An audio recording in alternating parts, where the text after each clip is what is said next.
随着武汉病毒大流行继续推动对个人防护装备的需求，中国企业正奋力满足国内外的需求。纽约时报的一项视觉调查发现，其中一些公司通过一项备受争议的政府资助项目来利用维吾尔族劳动力。专家称，该项目经常强迫人们工作，并将维吾尔族和其他少数民族送到工厂和服务业强迫工作。现在，他们付出的劳动是个人防护设备供应链的一部分。根据中国国家药品监督管理局的数据，在疫情之前，东突厥散只有4家公司生产医疗及防护设备，截至6月30日，该数字变为51家。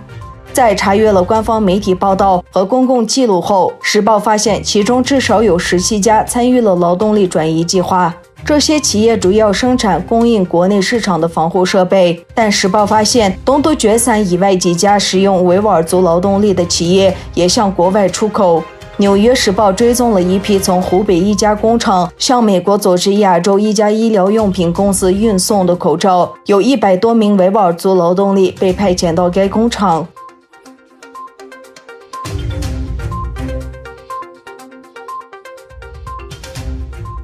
美国商务部周一表示，将把11家中国企业列入美国经济黑名单。商务部称，这些企业涉嫌参与中国侵犯东突厥散维吾尔族人权的行动。商务部表示，这些企业涉嫌使用维吾尔族和其他穆斯林少数民族的强迫劳动力。北京积极推动用强制劳动和滥用 DNA 收集和分析计划来压制公民的做法应该受到谴责。美国商务部罗斯在一份声明中表示，这一行动将确保我们的产品和技术不会被用于中国共产党对手无寸铁的穆斯林少数民族的卑鄙侵犯。此前，美国商务部曾在5月22日分别以牵涉人权问题等理由，将9个中国机构与个人列入实体清单，以限制购买、使用美国技术。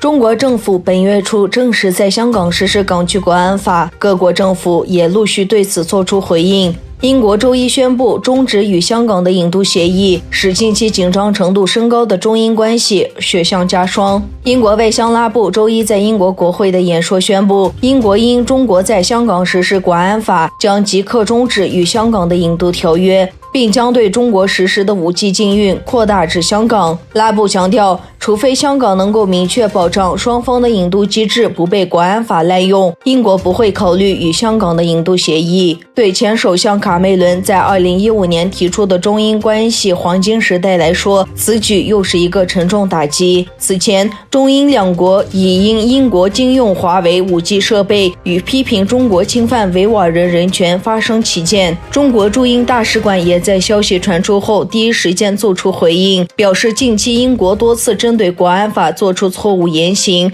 表达强烈不满与反对。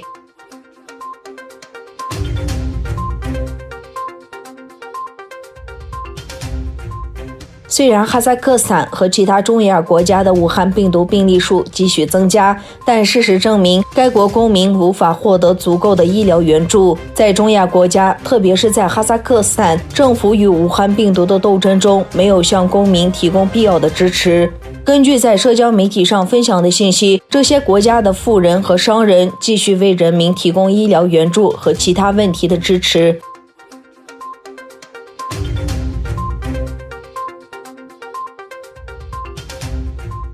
由乌克兰和美国主导的海上威风2020多国联合军演20日在乌克兰南部黑海海域举行。据悉，乌克兰、美国、土耳其、西班牙、格鲁吉亚、保加利亚、罗马尼亚、挪威等国的27艘军舰、19架飞机和约2000名军人参加海上威风2020联合军演。据乌克兰国防部网站消息，受武汉病毒疫情影响，此次联合军演时间缩短为1周，至26日结束。乌克兰海军总司说，联合军演的目的是维护黑海海域的安全和稳定。